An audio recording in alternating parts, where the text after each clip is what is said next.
1990 के दशक में पुष्पा राज एक कुली है जो लाल चंदन की तस्करी का काम करती है। एक दुर्लभ लकड़ी जो केवल आंध्र प्रदेश में चित्तूर जिले के शेषचलम पहाड़ियों में उगती है।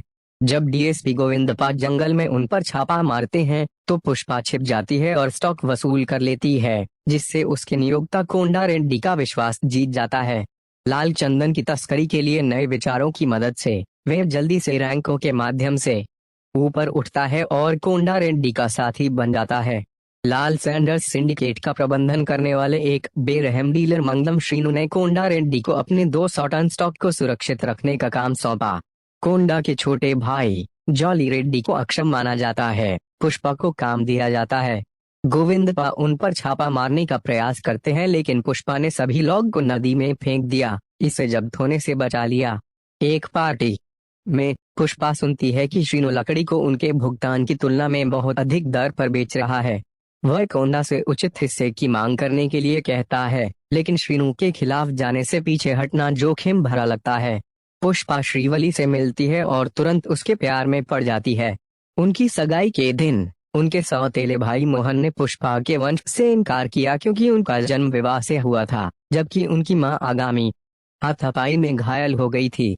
इससे पुष्पा नाराज हो जाती है, जो उसे जीवन में और ऊपर उठने के लिए प्रेरित करती है। अगले दिन वह चेन्नई में लकड़ी की तस्करी करता है और श्रीनु से मिलता है, जिनसे वह अपने हिस्से के रूप में प्रति टन 1,30,30,000 अमेरिकी डॉलर की मांग करता है।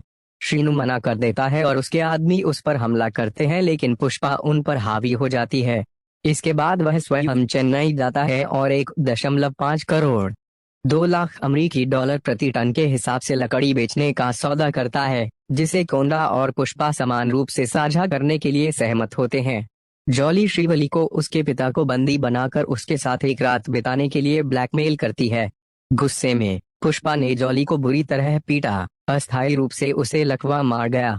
कोंडा को पता चलता है कि पुष्पा उसके भाई की हालत के लिए जिम्मेदार है, उसे मारने की कोशिश करता है, लेकिन श्रीनु के लोग उन पर घात लगाते हैं। असमंजस के बीच पुष्पा उन पर पलटवार करने में सफल हो जाती है।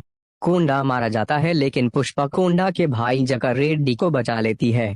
वह श्रीनु के साले मोगिलेसु को भी पकड़ लेता है और उसे मार देता है। सांसद भूमि रेड्डी सिद्धप्पा नायडू पुष्पा और श्रीनु के बीच एक समझौता करते हैं और पुष्पा को उनके सिंडिकेट का प्रबंधन करने के लिए नियुक्त करते हैं। 6 महीने के बाद पुष्पा एक प्रभावशाली व्यक्ति बन जाती है। श्रीनु के अपने देवर का बदला लेने में असमर्थता के कारण उसकी पत्नी दक्षिणानी ने उसका गला काट दिया, जिससे वह घायल हो गया। जबकि पुष्पा अपने चरम पर है, एक क्रूर पुलिस अधिकारी भंवर सिंह शेखावत जिले के एसपी के रूप में कार्यभार संभालते हैं। पुष्पा ने उन्हें 1,30,30,000 अमेरिकी डॉलर की रिश्वत की पेशकश की। शेखावत हालांकि पुष्पा को उनके वंश के लिए धमकाते और उपहास करते हैं और उन्हें सर कहकर सम्मान नहीं देते हैं। इस अपमान से पुष्पा क्रोधित हो जाती है और अपनी उंगलियों पर मुक्का मार देती है। शेखावत ने धमकी दी कि अगर पुष्पा ने अपनी उंगलियां नहीं खोली तो उनका हाथ गोली मार देगा। एक हताश स्थिति में पुष्पा पीछे हट जाती है और स्टेशन छोड़ देती है। पुष्पा की शादी की रात पुष्पा और शेखावत साथ में शराब पीते हैं।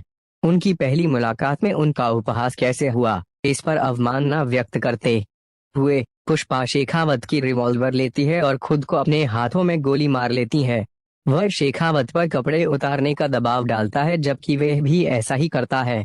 पुष्पा का कहना है कि एक सिंडिकेट बॉस के रूप में उनका कद अभी भी वही है, जबकि शेखावत अपनी पुलिस वर्दी के बिना कुछ भी नहीं है, कि यहाँ तक कि उनका कुत्ता भी उन्हें नग्न होने पर पहचान नहीं पाएगा। पुष्पा अपनी शादी के लिए निकलती है, जबकि शेखावत अर्धनग्न घर वापस जाती है। जैसा कि भविष्यवाणी की गई थी, उसका कुत्ता उस पर भौंकता है। क्रोधित होकर शेखावत ने कुत्ते को मार डाला और पुष्पा द्वारा दिए गए रिश्वत के पैसे